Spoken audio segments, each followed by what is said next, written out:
നമസ്കാരം. ഉത്തരത്തിലേക്ക് സ്വാഗതം.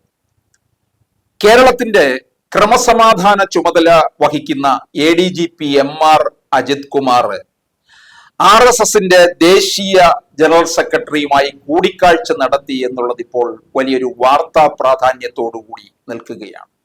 അപ്പോൾ പലരും ചോദിക്കാം, കേരളത്തിന്റെ ഒരു ADGP ഒരു പാർട്ടി എന്ന് പറഞ്ഞാൽ BJPയെ നിയന്ത്രിക്കുന്ന ഒരു പാർട്ടിയുടെ നേതാവുമായിട്ട് കൂടിക്കാഴ്ച നടത്തിയതിൽ എന്താണ് തെറ്റ്? ചിലപ്പോൾ കോൺഗ്രസിന്റെ ഒരു നേതാവുമായിട്ട് കൂടിക്കാഴ്ച നടത്താം, അതുപോലെ മറ്റു പല പാർട്ടികളുടെയും നേതാക്കന്മാരുമായി കൂടിക്കാഴ്ച നടത്താം. പക്ഷെ ഇവിടെ MR അജിത് കുമാർ പാത്തും പതുങ്ങിയുമുള്ള കൂടിക്കാഴ്ചയാണ് നടത്തിയത്. അതുകൊണ്ടാണ് ഇവിടെ പലർക്കും സംശയം നിൽക്കുന്നത്. ആ സംശയം മറ്റു പലയിടങ്ങളിലേക്കും വ്യാപിക്കുന്നതും അത് ആരാണ് ഇതിന്റെ പിന്നിലും ഉള്ളത് എന്നുള്ള കാര്യത്തെക്കുറിച്ച് ഗഹനമായി ചിന്തിക്കുന്നതും. എന്തായാലും ADGP കൂടിക്കാഴ്ച നടത്തി എന്നുള്ളത് വളരെ പ്രധാനപ്പെട്ട കാര്യമാണ്. നടത്തി എന്നുള്ളത് പിണറായി വിജയനും നിഷേധിക്കുന്നില്ല, അതുപോലെ MR അജിത് കുമാറും നിഷേധിക്കുന്നില്ല. BJP എന്ന് പറയുന്ന പാർട്ടിയെ നിയന്ത്രിക്കുന്ന ഒന്നാണ് RSSന്റെ നിയന്ത്രണത്തിലുള്ള ഒരു പാർട്ടിയാണ് രാജ്യം ഭരിക്കുന്നത്. ഈ RSS ഒരിക്കലും ഈ അധികാരത്തിലേക്കൊന്നും ആരും ആ ഭാഗത്ത് നിന്ന് കയറുന്നില്ല. BJP നേതാക്കന്മാരെ പോലൊന്നും അല്ല RSSന്റെ നേതാക്കന്മാർ. RSSന്റെ ഒരു നേതാവിന്റെ വാഹനത്തിലാണ് ഈ ADGP MR അജിത് കുമാർ ദേശീയ ജനറൽ സെക്രട്ടറിയെ കാണാനായിട്ട് പഞ്ചനക്ഷത്ര ഹോട്ടലിൽ വെച്ച് കണ്ടു എന്നുള്ളത് അത് കൃത്യമായ കാര്യം തന്നെയാണ്. എന്തിനു വേണ്ടി പോയി എന്നുള്ള കാര്യത്തിലേക്കാണ് നമ്മൾ പോകുന്നത്. അതിന് പലരും കാണുന്നത് തൃശ്ശൂര് പൂരം കലക്കിയതിന്റെ പിന്നിലുള്ള കാര്യവുമായി ബന്ധപ്പെടുത്തി വരുന്നുണ്ട്. അതായത് തൃശ്ശൂരിൽ BJPക്ക് ഒരു സീറ്റ് ഉറപ്പിക്കുക എന്നുള്ളത്. ഇപ്പോൾ തൃശ്ശൂരിൽ പൂരം കലക്കി എന്നുള്ളത് കൊണ്ട് മാത്രമാണോ സുരേഷ് ഗോപി ജയിച്ചത് എന്നുള്ളത് നമ്മൾ ആലോചിക്കേണ്ടിയിരിക്കുന്നു. സുരേഷ് ഗോപി 2019 അവിടെ മത്സരിച്ചു.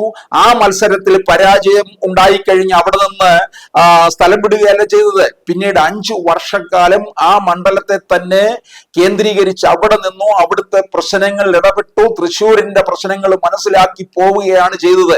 അങ്ങനെയാണ് 2024 തെരഞ്ഞെടുപ്പിൽ അദ്ദേഹം ജനങ്ങളെ അഭിമുഖീകരിച്ചത്. അതുപോലെ കരുവന്നൂർ ബാങ്ക് ഇടപാടിന്റെ കാര്യത്തിലും അതിശക്തമായ ഇടപെടൽ ഉണ്ടായി. പക്ഷേ സുരേഷ് ഗോപിയുടെ ഭൂരിപക്ഷം ഉയർത്തുന്നതിലും സീറ്റ് ഉറപ്പിക്കുന്നതിലും ഈ കൂടിക്കാഴ്ച വളരെ സഹായകമായിട്ടുണ്ട്. അതിനോടൊപ്പം തന്നെ പൂരം കലക്കിയതിലും അതൊരു ഘടകം ആയിട്ടുണ്ട് എന്നാണ് പറയാൻ കഴിയുക. അല്ലാതെ മറ്റൊരു തരത്തിലല്ല. വിജയം സുരേഷ് ഗോപിക്ക് അല്ലാതെ തന്നെ ഉണ്ടാകുമായിരുന്നു. ഇവിടെ എന്തായാലും എന്തിനു വേണ്ടി ഈ കൂടിക്കാഴ്ച നടത്തിയെന്ന് ചോദിച്ചാൽ അതെല്ലാം കേന്ദ്രീകൃതമായിട്ട് വരുന്നത് ഇവിടെ അൻവർ ഉയർത്തിയ ചോദ്യങ്ങളാണ് നമ്മൾ നോക്കേണ്ടത്. അൻവർ പല ചോദ്യങ്ങളാണ് അങ്ങോട്ട് ഉയർത്തിയത്. അതിൽ ഒന്നാണ് ഈ ADGPയുടെ വഴിവിട്ടുള്ള പോക്കുകളെ കുറിച്ച് പറഞ്ഞത്. അപ്പോഴാണ് പ്രതിപക്ഷ നേതാവ് VD സതീശനും രംഗത്ത് വന്നത്.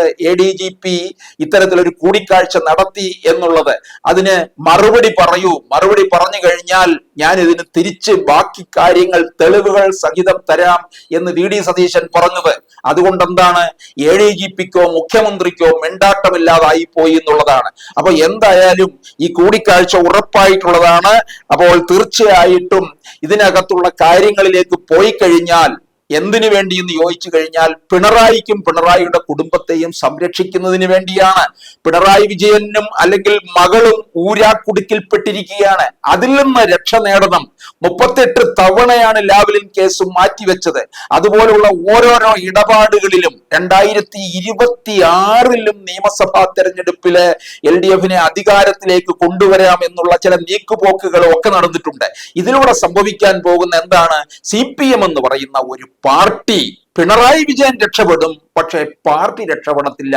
ന്യൂനപക്ഷങ്ങളെല്ലാം തന്നെ അകലും. പിണറായി വിജയൻ ചെയ്തുകൊണ്ടിരിക്കുന്നത് എന്താണ്, യഥാർത്ഥത്തിൽ പലരെയും പ്രീതിപ്പെടുത്തുകയാണ്. BJPയുമായിട്ടുള്ള RSSുമായിട്ടുള്ള അവരെ കൂടിക്കാഴ്ച, അവരെ പ്രീതിപ്പെടുത്തുന്നു. കേരളത്തിലെ ക്രൈസ്തവരെ പ്രീതിപ്പെടുത്തുന്നു.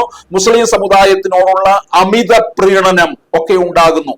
ഇപ്പോൾ ഇവിടെ BJPയും RSSുമായിട്ടുള്ള കൂടിക്കാഴ്ച ഉണ്ടായിക്കഴിഞ്ഞപ്പോൾ തന്നെ കേരളത്തിലെ ന്യൂനപക്ഷം ഈ CPMൽ നിന്ന് അകന്നു തുടങ്ങിയിരിക്കുകയാണ്. അത് തീർച്ചയായും പാർട്ടിക്കുണ്ടാകുന്ന ഒരു വലിയ തിരിച്ചടി തന്നെയായിരിക്കും. CPM എന്ന് പറയുന്നത് ഇല്ലാതാകും എന്നുള്ളതാണ്. ഇവിടെ PV അൻവർ ഉന്നയിക്കുകയുണ്ടായി പല കാര്യങ്ങളും. അതിന് PV അൻവർ മുഖ്യമന്ത്രിയെ കണ്ടു, അത് കഴിഞ്ഞിട്ട് പാർട്ടി സെക്രട്ടറിയെ കണ്ടു. പാർട്ടി സെക്രട്ടറിയെ കണ്ടു കഴിഞ്ഞ് ഇറങ്ങി വന്നപ്പോൾ PV അൻവറിന്റെ ശരീരഭാഷ മറ്റൊരു തരത്തിലായിരുന്നു, മുഖ്യമന്ത്രിയെ കണ്ടിട്ടിറങ്ങിയപ്പോഴുള്ള രീതിയിലല്ല. അപ്പോൾ പക്ഷേ വാർത്താ മാധ്യമങ്ങളോട് പിന്നീട് പാർട്ടി സെക്രട്ടറി എന്താണ് പറഞ്ഞത്? അവിടെ ഒന്നുമില്ല, അവിടെ PV അൻവർ ഉന്നയിക്കുന്ന തരത്തിലുള്ള കാര്യങ്ങൾ ഒന്നുമില്ല, ഇത് പാർട്ടിയെ തകർക്കാൻ വേണ്ടി ചിലരൊക്കെ ചെയ്യുന്ന ഒരു ശ്രമമാണ് എന്നുള്ളത്. അയാൾ കണ്ടാലും കണ്ടില്ലെങ്കിൽ ഞങ്ങൾക്ക് പ്രശ്നമില്ല. അയാൾ കാണുന്നോ ADGP RSകാരനെ കാണുന്നോ കാണുന്നില്ല, ഗവർണർ ഉൾപ്പെടെ അവിടെ പോയിട്ട് RSകാരനെ കണ്ടിട്ടില്ലേ, RSന്റെ മോഹൻ ഭഗത്തിന് കണ്ടിട്ടില്ലേ? ആര് കാണുന്നില്ല, ഞങ്ങൾക്ക് പ്രശ്നം ഇവിടെ അറിയില്ല. ഞങ്ങളും അതും തമ്മിൽ യാതൊരു ബന്ധമില്ല, അതാ പ്രശ്നം. PV അൻവർ ഈ കാര്യങ്ങളൊക്കെ ഉന്നയിച്ചത് തന്നെ പിണറായി വിജയനെ കേന്ദ്രീകരിച്ചുകൊണ്ട് തന്നെയാണ്. പിണറായി വിജയൻ തന്നെയാണ് ലക്ഷ്യം. ഇതിന്റെ പിന്നിലൊക്കെ തന്നെ MV ഗോവിന്ദനും ഒക്കെ ഉണ്ട് എന്നുള്ളത് വളരെ വ്യക്തമായിട്ടുള്ള കാര്യമാണ്. കാരണം 2024 ലോക്സഭാ തെരഞ്ഞെടുപ്പിലെ തോൽവി വലിയ തോൽവി തന്നെയാണ് പാർട്ടിക്കുണ്ടാക്കിയ ഏറ്റവും വലിയ പതനമാണ്. തിരുത്തൽ കാര്യങ്ങളിലേക്ക് കടക്കുക ആണ്. പാർട്ടിയുടെ ബ്രാഞ്ച് സമ്മേളനം ഒക്കെ നടന്നുകൊണ്ടിരിക്കുകയാണ്. ഫെബ്രുവരിയില് സമ്മേളനം വരുന്നുണ്ട്. അപ്പോൾ തീർച്ചയായിട്ടും ഇതിനകത്ത് വലിയൊരു തുടർ നടപടികളും ഒക്കെ ഉണ്ടാകും എന്നറിയാം. അതിൻ്റെതായ നീക്കങ്ങൾ നടത്തുകയാണ്. അപ്പോൾ PV അൻവറിന്റെ ചോദ്യങ്ങൾ ഇവിടെ അതിശക്തമായിട്ട് നിൽക്കുകയാണ്. അൻവറിന്റെ ഉന്നം എന്ന് പറയുന്നത് പിണറായി വിജയൻ തന്നെയാണ്. പക്ഷേ ഈ പൂരം കലക്കുക എന്നുള്ളത് മാത്രമായിട്ട് നമ്മൾ എടുക്കരുത്. പൂരം കലക്കിയത് അന്ന് MR അജിത് കുമാർ അവിടെ ഉണ്ടായിരുന്നു, ശരിയാണ്. അവിടെ സേവാഭാരതിയുടെ ആംബുലൻസിൽ സുരേഷ് ഗോപി എത്തി എന്നുള്ളതൊക്കെ ശരിയാണ്. പക്ഷെ പൂരം കലക്കിയത് കൊണ്ട് മാത്രമല്ല സുരേഷ് ഗോപിയുടെ വിജയം, സുരേഷ് ഗോപിയുടെ അധ്വാനവും ഉണ്ടായിരുന്നു. പക്ഷെ ഇവിടെ ഈ ADGPയുടെ ഈ RSSുമായിട്ടുള്ള കൂടിക്കാഴ്ച, ഇതൊക്കെ തന്നെ പിണറായി വിജയന്റെ ഒത്താശയോടെയും പിണറായി വിജയന്റെ ആളുമായിട്ടൊക്കെയാണ് പോയിട്ടുള്ളത്. അതുപോലെ തന്നെ EP ജയരാജനും പ്രകാശ് ജാവ്ദേക്കറുമായുള്ള കൂടിക്കാഴ്ചയും ഒക്കെ തന്നെ ഇത്തരത്തിലുള്ള ചില നീക്കുപോക്കുകളുടെ ഭാഗമായിട്ട് തന്നെയാണ്. അപ്പൊ എന്തായാലും ഇവിടെ ചില ചോദ്യങ്ങൾ PV അൻവർ ഉന്നയിച്ചു. അൻവറിന്റെ ചോദ്യങ്ങളൊക്കെ തന്നെ ഇവിടെ ഇങ്ങനെ വളരെ ശക്തമായിട്ട് നിൽക്കുകയാണ്. പിണറായിയെ മുൾമുനയിൽ തന്നെ നിർത്തിയിരിക്കുകയാണ്. CPM എന്ന് പറയുന്ന പാർട്ടിക്ക് രക്ഷപ്പെടാൻ കഴിയാത്ത ഒരവസ്ഥയിലേക്ക് കാര്യങ്ങൾ പോകുന്നു. പക്ഷെ പിണറായിയും കുടുംബവും രക്ഷപ്പെടുകയും ചെയ്യും എന്നുള്ളതാണ് മനസ്സിലാക്കാൻ കഴിയുന്നത്.